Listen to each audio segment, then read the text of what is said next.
On June 13, 2025, just after 2 a.m. Tehran time, the skies above Iran lit up. In a single coordinated assault, Israel launched over 330 precision-guided missiles and long-range drones in what it later called Operation Rising Lion. The targets, Iran's nuclear research facilities, ballistic missile storage sites, and command centers belonging to the Revolutionary Guard Corps. The operation lasted just 42 minutes, but its impact rippled across the world. Within hours, Iran responded. Over 150 ballistic missiles and dozens of suicide drones were fired back, striking deep inside Israeli territory. For the first time in decades, the world was witnessing a direct state-on-state war between two of the most volatile powers in the Middle East. And standing behind each of them, the United States and its allies versus Russia and China watching closely. This is not a proxy war. This is not a warning. This is something far more dangerous. And the question no one wants to ask, is this how World War III begins? Before we dive into today's mystery, here's something important. Over 95% of people who watch our videos aren't subscribed to the channel. If you enjoy this type of content, support this channel by subscribing. It only takes 2 clicks for you, but it means a lot to us. It helps us grow, reach more curious minds, and build a strong community around the questions that matter. So go ahead, hit that button, and let's keep exploring together.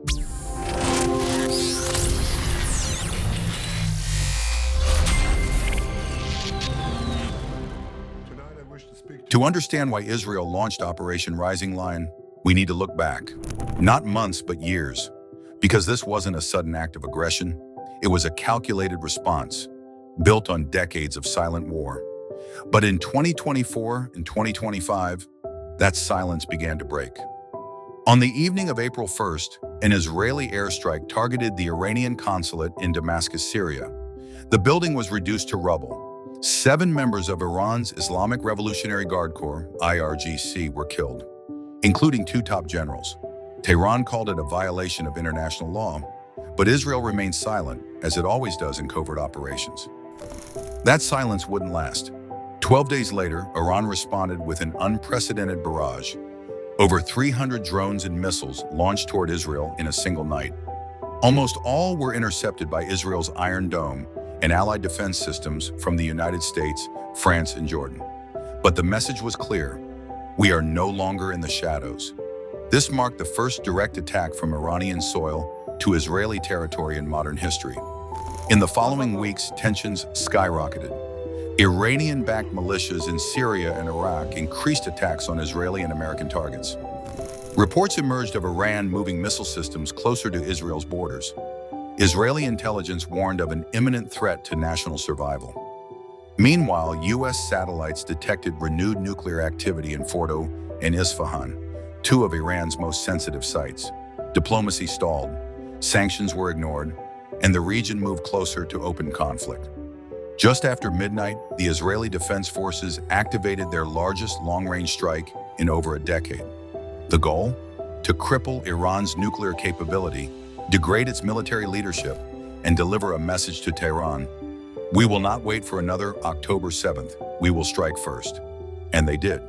With over 330 missiles and UAVs, Israel struck a nuclear research complex in Natanz, a missile production site in Pachun, and a military command bunker near Qom. The world woke up to chaos, but Iran was not about to back down. In less than 24 hours, Iran launched its counterattack, igniting the most dangerous escalation the region has seen in decades. And as Israel called for national mobilization and the U.S. ordered carrier groups into the Gulf, the question shifted from how this started to how far it will go. It may come as a surprise, but Iran and Israel weren't always enemies. In fact, until the late 1970s, they were allies. Before 1979, Iran was ruled by the Shah, a secular, Western-backed monarch closely aligned with the United States and its allies, including Israel. Iran purchased Israeli weapons. Israeli engineers helped build Iranian infrastructure. Intelligence agencies, Mossad and Savak, shared information. And behind closed doors, they had a mutual enemy: Arab nationalism. This was the era of oil diplomacy and silent cooperation. But all of that changed in a single year. In February 1979, the Shah was overthrown in a massive popular uprising. In his place came Ayatollah Ruhollah Khomeini, a radical cleric who established the Islamic Republic of Iran. His message was clear. Israel is the little Satan. America is the great Satan. Khomeini's regime cut ties with Israel, denied its right to exist, and declared support for the oppressed, including the Palestinian cause. From that point on, Iran's foreign policy took a sharp turn. Support for Hezbollah in Lebanon, backing Hamas in Gaza, funding proxy groups in Syria, Iraq, and Yemen, and consistently calling for the elimination of the Israeli state. Over the decades, Iran and Israel fought a covert war in the shadows. Israel assassinated multiple Iranian nuclear scientists. Iran armed groups that launched thousands of rockets into Israeli territory. Israeli cyber attacks, like Stuxnet, disrupted Iran's nuclear program. Iran responded with espionage, attacks on Israeli targets abroad, and more recently, with drone and missile technology. No formal declaration of war was ever made, but both nations were locked in a decades-long game of chess, each move deadlier than the last. This conflict isn't just geopolitical, it's ideological. Iran's ruling clerics see Israel as an illegitimate occupier, planted by the West in the heart of the Muslim world. Israel sees Iran as an existential threat, especially after repeated threats of annihilation and Iran's advancing nuclear ambitions. And that ideological divide has only deepened through assassinations, blockades, misinformation, and endless proxy battles. But now, the shadow war is no longer in the shadows. Today, missiles fly in daylight. World powers are being drawn into the conflict. And what started with covert strikes and coded threats may be turning into the most dangerous military confrontation of our time. On June 22, 2025, at exactly 2:10 a.m. local time in Iran, the United States officially entered the war. In coordination with Israeli intelligence, the U.S. military launched Operation Midnight Hammer, a joint strike involving B-2 Spirit stealth bombers launched from Diego Garcia in the Indian Ocean, Tomahawk cruise missiles, fired from U.S. Navy ships in the Persian Gulf, coordinated satellite jamming and cyber warfare components. The targets were not just symbolic, they were core to Iran's nuclear and military infrastructure. 3 key sites were hit: Fordow Fuel Enrichment Plant, located deep inside a mountain, long considered untouchable Natanz nuclear facility, Iran's primary uranium enrichment site, Isfahan military complex. Suspected of storing medium-range missile components, explosions rocked these areas within 25 minutes. Iranian state media at first denied any major damage, but satellite imagery showed collapsed structures, surface fires, and crater impact zones near reactor support buildings. Hours after the strikes, the U.S. Secretary of Defense stated, "We took limited and targeted military action to prevent a wider catastrophe." Iran was warned. It chose escalation. The President of the United States addressed the nation shortly after. "We will not allow the development of nuclear weapons by a regime that sponsors terror. Our commitment to Israel's security is unshakable, but our door remains open to diplomacy if Iran chooses peace over provocation." By midday, Iran responded militarily. Missile strikes were launched toward U.S. military installations in Qatar, Iraq, and Kuwait. Ballistic missiles targeted the Al-Udeid Air Base and Ain al-Assad, though most were intercepted. Iranian-backed militias staged coordinated attacks on American convoys in northern Syria. The Iranian Foreign Ministry condemned the attack as an act of war, warning that the United States has crossed a red line. Our response will be calculated, but forceful. Russia called the U.S. action reckless provocation and demanded an emergency UN Security Council session. China urged for immediate de-escalation and offered to host peace talks. France and Germany expressed concern, but supported the right to defend allies. Saudi Arabia and the UAE, longtime Iranian rivals, remained silent but placed their militaries on alert. Turkey and Pakistan condemned the Israeli and American strikes, citing regional destabilization. Oil prices surged. Stock markets dipped. Military deployments across the Gulf intensified. This is no longer just a war between Iran and Israel. It's a confrontation that's drawing in superpowers and pushing the Middle East toward a tipping point. As both sides dig in and global alliances activate, we must ask, is this still a limited war, or the early phase of something far greater? In every major war, there are two sides on the battlefield and a third in the shadows. The Israel-Iran conflict, now involving the United States, is no exception, because behind every missile, every headline, and every act of retaliation, someone, somewhere, is benefiting. Let's take a closer look at who stands to gain and what's really at stake. Since the start of this conflict, defense stocks have soared. Shares of Raytheon, Lockheed Martin, and Elbit Systems hit record highs. Emergency contracts were signed for Iron Dome missile replenishment, U.S. naval munitions, and air defense upgrades. Several nations in the Gulf quietly requested U.S. arms packages, preparing for possible spillover. This war, like many before, is good business for weapons manufacturers. The longer it lasts, the more valuable it becomes. Oil prices surged past $130 per barrel after U.S. strikes inside Iran. Why? Because Iran sits on 13% of the world's oil reserves, and the Strait of Hormuz, through which 20% of global oil passes, is now under threat. Every drone in the sky rattles markets. Every missile that flies shifts billions of dollars. And those with stakes in oil speculation win big. For some leaders, war brings distraction. In Israel, Prime Minister Netanyahu's approval ratings jumped overnight after Operation Rising Lion. In Iran, internal dissent faded as the country rallied around a common enemy. In the United States, the administration framed its actions as a necessary intervention, diverting attention from domestic political turmoil. In war, crisis equals control. And with the right media narrative, even dangerous moves can look like strong leadership. The conflict is also reshaping global alliances. Saudi Arabia and Israel, once rivals, are now quietly cooperating. China, long an energy partner to Iran, may gain leverage in future peace talks. Russia, dealing with its own conflicts, benefits from U.S. distraction and stretched resources. NATO, though not officially involved, is under pressure to choose sides. Each of these moves shifts the global balance of power. And some analysts suggest that may have been the point all along. Some believe this war didn't escalate naturally, that it followed a script, designed, provoked, and allowed to burn. The signs: coordinated media leaks, unusual military preparedness before attacks, sudden diplomatic breakdowns where peace seemed possible. Was this preventable or strategically inevitable? And if so, who's really pulling the strings? In war, truth is always the first casualty.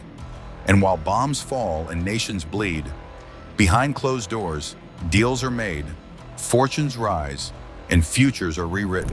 So ask yourself, are we watching a tragedy unfold or a strategy succeed? As missiles fly and alliances harden, the reactions of the world's most powerful nations may determine how far this conflict goes and how long it lasts. Because while Israel and Iran are the ones exchanging fire, they are not the only players on the board. For over a decade, Russia has positioned itself as a quiet but reliable ally to Iran. It sold Iran advanced air defense systems, including the S-300, now deployed around nuclear sites. It cooperates with Iran in Syria, supporting Bashar al-Assad's regime against Israeli airstrikes. And in the UN Security Council, Russia consistently blocks Western-led resolutions targeting Iran. Following the US and Israeli strikes, the Russian Foreign Ministry condemned the actions as a dangerous escalation engineered by the West to destabilize the region. Behind the scenes, Russian military advisors have reportedly helped Iran coordinate cyber defense systems.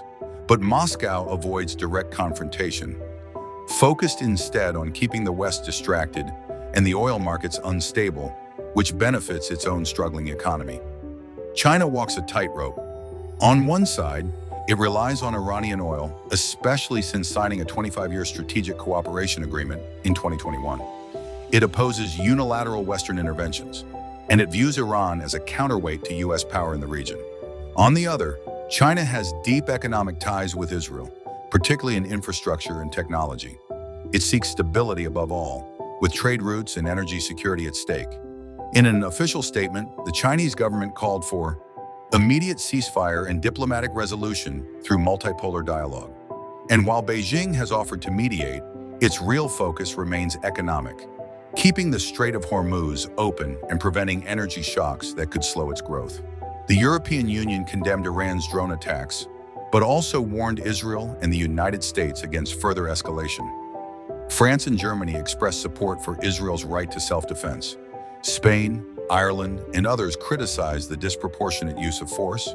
The European Commission called for de-escalation by all parties, but offered no actionable plan. With internal political fragmentation and lack of military autonomy, Europe remains a spectator, worried about refugees, gas prices, and terrorism, but unable to shape the outcome. Saudi Arabia and United Arab Emirates, officially neutral, but quietly coordinating intelligence with Israel to contain Iran's influence. Turkey publicly condemned the Israeli strikes but hostile to Iran's proxies in Syria. Pakistan called the war a Western trap, but urged restraint from both sides. India maintains ties with both Iran and Israel, staying silent while increasing military readiness on its western border. Every nation is calculating risk in choosing caution over confrontation. With Israel and Iran exchanging direct fire, and the United States now officially involved, the question is no longer if this will escalate, but how far. To understand where this could go, we need to consider three possible scenarios, each more dangerous than the last. Scenario 1. In this outcome, both sides absorb the damage and pull back. Iran halts direct strikes but increases proxy activity through Hezbollah, the Houthis, and militias in Iraq and Syria. Israel tightens air defenses, conducts limited retaliation, and avoids a ground invasion. The U.S. maintains military presence but avoids further direct strikes. Diplomatic back channels through Qatar, Oman, or China lead to temporary de-escalation. Result: a cold, fragile ceasefire, but the risk remains. The shadow war continues under the surface. This is the best-case scenario, and even it involves bloodshed. Scenario 2. In this version, diplomacy fails, and escalation becomes inevitable. Hezbollah opens a second front from southern Lebanon. Iran activates proxy cells across the region, targeting U.S. embassies, oil facilities, and allied governments. Israel responds with full-scale bombardments of Lebanon, Syria, and possibly Iraq. Civilian casualties skyrocket. Refugees flee by the millions. Countries like Saudi Arabia, Jordan, UAE, and Turkey are forced to take sides or defend their own borders. The Strait of Hormuz closes, global oil prices collapse, markets crash, the global economy shudders.